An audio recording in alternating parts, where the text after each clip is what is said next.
Hello class 10th student. आज हम लोग डिस्कस करने वाले हैं जो भी इम्पोर्टेंट क्वेश्चंस हैं हमारे सीबीएसई 2021 में पूछे जाने वाले क्लास 10th के क्वेश्चंस उस सब को जो कि मॉडल पेपर्स या सैम्पल पेपर से होंगे जो, और वो भी क्वेश्चन कह सकते हैं जो बच्चों के डाउट्स हैं। मतलब दोनों चीज़ है, जो बच्चों के लगभग डाउट्स होते हैं जो एग्ज़ाम में आ सकते हैं, और दूसरा चीज़ कि जो एग्जामिनेशन पॉइंट ऑफ व्यू से बहुत ही इम्पोर्टेंट है। तो कोई भी क्वेश्चंस को छोड़िएगा मत, उसको देखिएगा। अगर बन जाएगा तो ठीक है, नहीं बनेगा तो आप ज़रूर देखिएगा उसे। ठीक है, तो पूरा कंप्लीट पैकेज है ये सीबीएसई 2021 के लिए क्लास 10th के लिए। ठीक है, तो चलिए बिना देर किए हुए हम लोग स्टार्ट करते हैं वीडियोस अब क्वेश्चंस के साथ। देखिए, तो पहला क्वेश्चन से स्टार्ट करते हैं। क्या कह रहा है कि if a is not equal to b and also not equal to 0, then prove that the points a square, b square and 0 will not collinear। मतलब ये प्रूफ करना है कि a स्क्वायर, b स्क्वायर और 0 कोलिनियर नहीं है। अब ये क्यों दिया? देखो, अगर a और b बराबर हो जाएगा तो ये हो जाएगा a स्क्वायर, ये भी हो जाएगा a स्क्वायर, तो ये दोनों पॉइंट तो सेम हो जाएंगे, और 0 के साथ अगर देखें तो कोलिनियर हो जाएंगे। तो इसीलिए इन्होंने बोला कि a और b बराबर नहीं है, साथ ही साथ वो 0 भी नहीं है, वो 0 भी नहीं है, क्योंकि 0 हो जाएगा तो ये भी 0, ये भी 0, ये भी 0, ये भी 0, मतलब केवल एक ही पॉइंट हो जाएगा ओरिजिन। इसलिए इन्होंने बोला कि तीनों जो पॉइंट्स हैं वो डिस्टिंक्ट है, अलग अलग है। तो आप प्रूफ करो कि ये कभी भी इस तरह के पॉइंट्स जो कि a स्क्वायर है, b स्क्वायर है और 0 है, वो कभी भी कोलिनियर नहीं होंगे। तो कोलिनियरिटी प्रूफ करने के लिए बहुत सारा तरीका है, जिसमें पहला तरीका यूज करता है लोग डिस्टेंस फार्मूला, कि अगर 3 पॉइंट्स एक लाइन में हैं तो क्या होगा, और 3 पॉइंट्स एक लाइन में नहीं होगा तब क्या होगा। जैसे 3 पॉइंट्स अगर एक लाइन में, देखो थ्योरी तो आप एक्चुअली कर ही चुके हो, तो डायरेक्ट हम क्वेश्चंस को बनाएंगे। ठीक है ना। अगर 3 पॉइंट्स कोलिनियर होते हैं, एक लाइन में होते हैं, तो उनसे बनने वाला जो एरिया होता है वो 0 होता है, क्योंकि अगर b यहाँ होगा, ट्रायंगल बन गया, तब तो एरिया कुछ ना कुछ होगा। लेकिन b अगर इस पे आ जाए तो एरिया कम होते होते उसका एरिया 0 हो जाता है। तो एरिया का फार्मूला आप जो क्लास 10th में पढ़ते हो, सबसे पहले वही लिख लो, है ना। सबसे पहले आप वही लिख लो। क्या होता है, तुम्हारा a स्क्वायर, और b तुम मान लो ये b स्क्वायर, सॉरी ये b मान लो b स्क्वायर, और c मान लो 0, ये 3 पॉइंट्स दिए हुए तुम्हारा।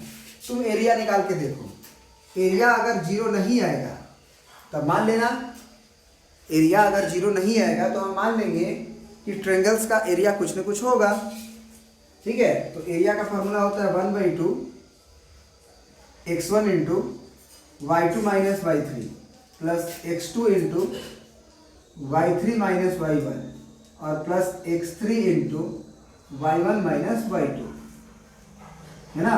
तो ये हमारा है x1, आप लिख लो x1 बराबर a स्क्वायर, है ना, y1 बराबर a स्क्वायर, सॉरी x1 बराबर a, फिर y2 बराबर b, सॉरी x2 बराबर b, और y2 बराबर b स्क्वायर, फिर x3 बराबर 0 एंड y3 बराबर 0। ठीक है ना, बढ़िया है। तो यहाँ से हम क्या करेंगे, अब ज़रा देखें आप, 1/2 इंटू x1 की जगह पे आप a लिखोगे, y2 की जगह पे आप b2 लिखोगे b स्क्वायर, माइनस y3 की जगह पे आप 0 लिखोगे, प्लस x2 की जगह पे आप b लिखोगे, और y3 की जगह पे आप 0 माइनस y1 की जगह पे आप a स्क्वायर, फिर प्लस x3 की जगह पे आप लिखोगे 0, और कहानी कुछ भी हो 0 हो जाएगी, तो उसको रहने ही दो। तो जो तुम्हारा एरिया आया वो आया है 1/2 इंटू ab स्क्वायर, और यहाँ से प्लस में, सॉरी माइनस में a स्क्वायर b। ठीक है, अब निश्चित रूप से अगर हम इसमें a b कॉमन ले लें तो यहाँ से हमें दिखाई देगा b माइनस ए। अब b और a अगर बराबर नहीं है तो ये जीरो नहीं हो सकता है, क्योंकि या तो a जीरो होगा तब जीरो होगा ये एरिया, या तो b जीरो होगा तब जीरो होगा, या तो b माइनस ए होगा जीरो तब। तो क्वेश्चन ने बोला है कि a not equal to zero, b not equal to zero and also a not equal to b। तो हम कह सकते हैं दिस इम्प्लाई कि 1/2 ab into B minus A is not equal to zero. This imply कि abc is not collinear, abc is not collinear. समझ में आ रहा बात? क्योंकि एरिया को जीरो होने के लिए यही जीरो होना पड़ेगा ना, या तो ये या तो ये या तो ये भी, क्योंकि तीनों इनटू में है। बात समझ में आ गई? अब नेक्स्ट क्वेश्चन हम लोग देखते हैं, प्रिंट आउट कर लीजिए इसको। चलिए अब हम लोग स्टार्ट करते हैं next important question for CBSE 2021। कह रहा है, ये सीबीएसई 2021 के लिए नहीं, मतलब कोई भी एग्जाम हो इस तरह के क्वेश्चन जनरली पूछ लिए जाते हैं। तो क्या है, कह रहा है कि if a -2, b a,0 and c 4,5 and d 1,2 are the vertices of a parallelogram. तो एक पैरेललोग्राम बना लेते हैं हम लोग पहले, और इस पैरेललोग्राम में नामकरण एकदम साइक्लिक ऑर्डर में रखना चाहिए, है ना। ये नहीं कि आप a b यहाँ दिए यहाँ c दे दो ना, ऐसे घूम रहे हो तो ऐसे c d। तो a का कोऑर्डिनेट हमें दिया हुआ है -2,1, b का कोऑर्डिनेट दिया हुआ है a,0 और c का कोऑर्डिनेट दिया हुआ है 4,b और d का कोऑर्डिनेट दिया हुआ है 1,2। तो अगर ये पैरेललोग्राम के वर्टिसेस है तो आप a और b का वैल्यू बताओ, और हेंस जब a और b निकल जाए तो find the length of sides, मतलब पैरेललोग्राम के जो साइड्स है वो निकालो। तो एक बात याद रखना कि पैरेललोग्राम में ये property maximum times of use होता है कि पैरेललोग्राम के डायगोनल्स एक दूसरे को बाइसेक्ट करते हैं। तो अगर ये दोनों बराबर हैं और ये बराबर हैं, तो ये जो m पॉइंट है वो AC के लिए भी मिड पॉइंट है, और m पॉइंट जो है वो BD के तरफ से भी मिड पॉइंट है। तो मिड पॉइंट फॉर्मूला लगा दो, है ना। m is mid point of AC and BD। This imply, इसका अगर मान लो हम कोऑर्डिनेट कुछ मान ले अल्फा कॉमा बीटा, तो अल्फा बराबर अगर हम AC के तरफ से लिखें तो -2 + 4 डिवाइडेड बाई 2 होगा, और बीटा बराबर हो लिखें तो यही हो जाएगा 1 + b/2, और BD के तरफ से लिखें तो B और D के लिए मिड पॉइंट है, तो a+1 यानी कि अल्फा का वैल्यू a+1/2 और बीटा का वैल्यू हमारा 2 + 0/2। तो यहाँ से हम कह सकते हैं कि अल्फा जो है कोऑर्डिनेट के हिसाब से तो एक ही जगह का कोऑर्डिनेट है, तो उसका पोजीशन तो आप यहाँ से लिखो चाहे यहाँ से लिखो, बात एक ही है, मतलब अल्फा के बराबर होगा। तो यहाँ से आएगा 4 में से 2 घटेगा 2, और 2 से 2 डिवाइड होगा तो 1, यानी कि 1 बराबर a+1/2। तो यहाँ से 2 - 1 बराबर a, क्योंकि 2 इधर आएगा, तो a का वैल्यू हो गया 1। उसी तरह से यहाँ से दोनों बीटा सेम है, ये 2 कट के 1 हो जाएगा, तो हम कह सकते हैं कि 1 + b डिवाइडेड बाई 2 बराबर 1। तो 1 + b बराबर 2, तो b बराबर हमारा हो जाएगा 1। तो इसका मतलब a भी 1 और b भी 1।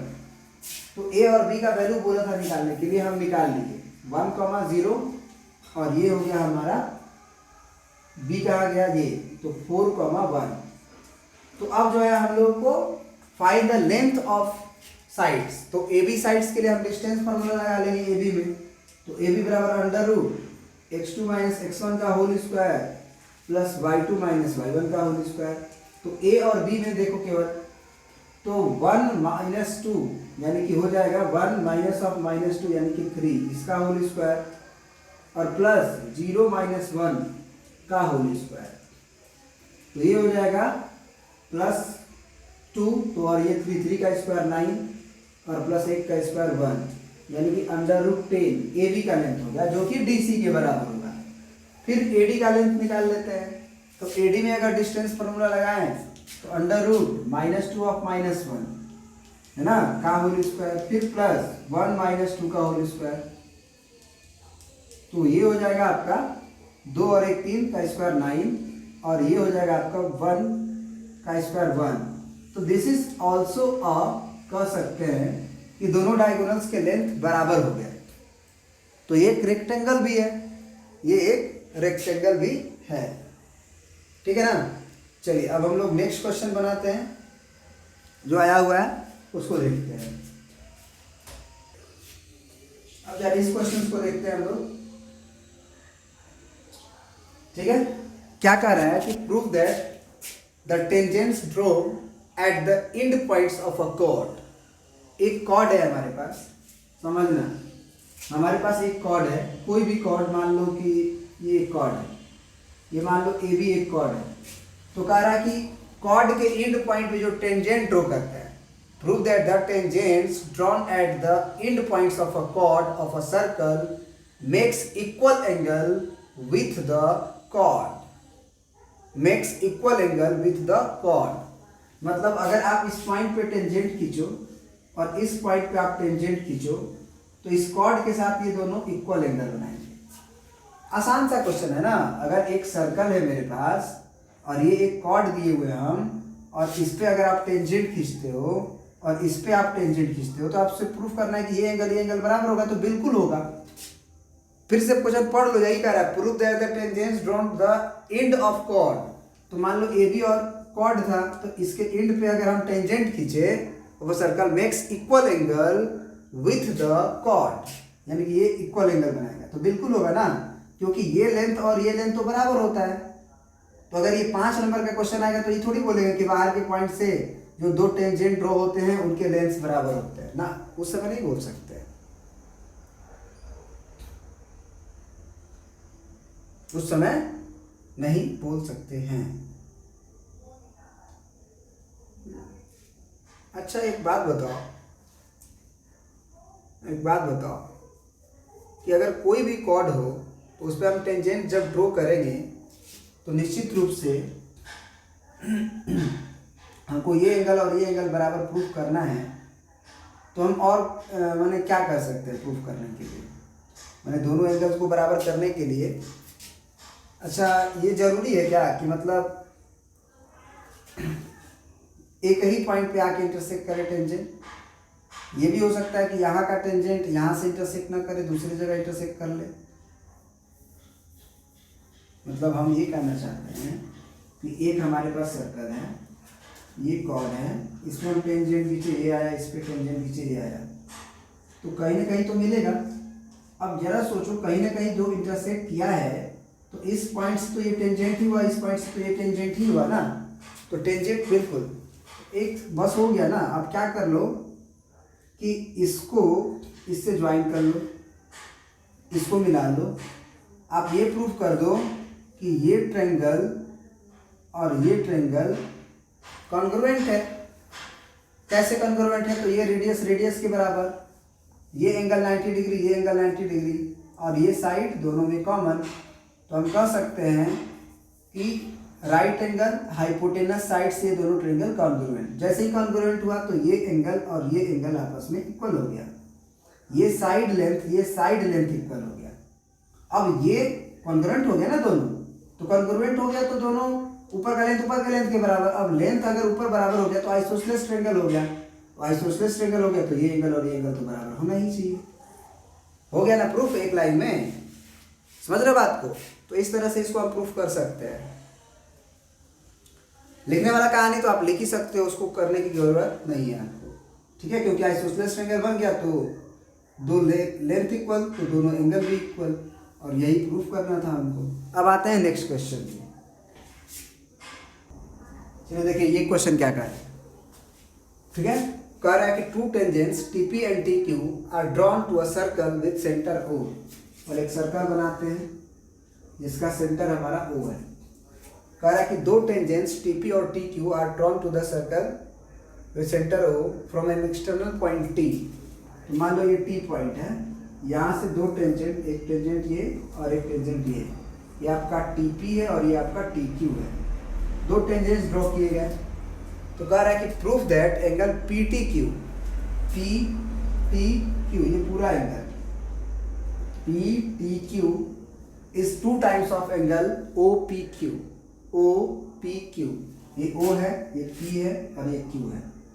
ये मतलब आप इसको x मानते हो और इसको आप y मानते हो, तो प्रूफ करना है कि एंगल जो x है हमारा वो 2 टाइम्स ऑफ एंगल y। यही प्रूफ करना है ना आपको। चलिए करते हैं।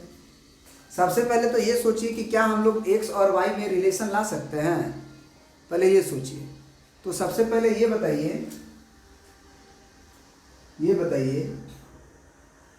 कि ये एंगल अगर y है तो ये भी एंगल तो y ही होगा, क्योंकि ये रेडियस और ये रेडियस के बराबर।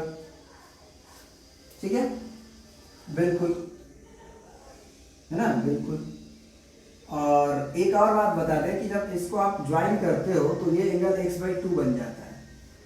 ये एंगल x/2 बन जाता है, ये भी x/2 बन जाता है। तो ये पूरा एंगल तो 90 डिग्री है। तो हम ये भी कह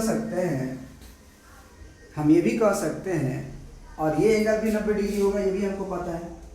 ये एंगल भी 90 डिग्री हो सकता है। तो अगर ये छोटे वाला ट्रायंगल में बात किया जाए, मान लो ये m बोल देते हैं, तो ये बोल सकते हैं कि एंगल y और प्लस ऊपर वाला ये एंगल, ठीक है, उसको हम चलो थोड़ा सा बड़ा फिगर बना रहे हैं ताकि आप समझ सको चीज़ों को, नहीं तो कंफ्यूज हो जाओगे। ये हमारा सर्कल हो गया। ये मान लो टेंजेंट था आपका, ये कुछ ऐसे, ये ज्वाइन कर दिए। तो हमको ये प्रूफ करना था कि ये आपका P था, ये आपका Q था, ये T था। तो आपको प्रूफ करना था PTQ यानी कि ये angle is 2 times of OPQ। ये इस एंगल का ये जो है 2 टाइम्स होगा। तो हमने क्या बोला था कि इससे y मान लो, इसको ज्वाइन कर लो। ज्वाइन करोगे तो ये 90 डिग्री होगा, ये y होगा तो ये भी y होगा। केवल ऊपर से ही हम लोग काम चला सकते हैं वैसे, है ना। ये पूरा एंगल 90 डिग्री होगा। तो हम ये लिख सकते हैं कि अगर ये पूरा 90 हो गया और ये x/2 होगा, पूरा अगर x है तो ये x/2 होगा। तो हम ये कह सकते हैं, अगर आप इसको एंगल z मान लेते हो तो कि x/2 और प्लस z जो होगा वो 90 डिग्री के इक्वल होगा, क्योंकि x/2 और ये z, ये एंगल 90 पूरा होता है 90। तो x ये 90 हो चुका है, तो x/2 और z मिल के 90 होगा यहाँ से। और एक और बात कि इस छोटे वाला ही ट्रायंगल में देखा जाए तो y plus z is also 90 degree. तो दोनों का RHS बराबर है, तो LHS बराबर होगा, है ना। तो x/2 प्लस z बराबर y प्लस z। तो z कट गया और y बराबर प्रूफ हो गया x/2। और यही तो प्रूफ करना था कि y जो है वो x/2 के बराबर है ना। क्योंकि हमको ये प्रूफ करना है कि PTQ एंगल, ये पूरा एंगल x जो है, पूरा एंगल x वो इसका डबल है, 2 ऑफ y के बराबर है। तो पूरा एंगल x तो 2y के बराबर है ही। यहाँ पे देख लो, एंगल x बराबर 2 ऑफ एंगल y आ चुका है कि नहीं। तो ये हो गया प्रूफ। ठीक है, अब आते हैं हम लोग नेक्स्ट क्वेश्चन पे।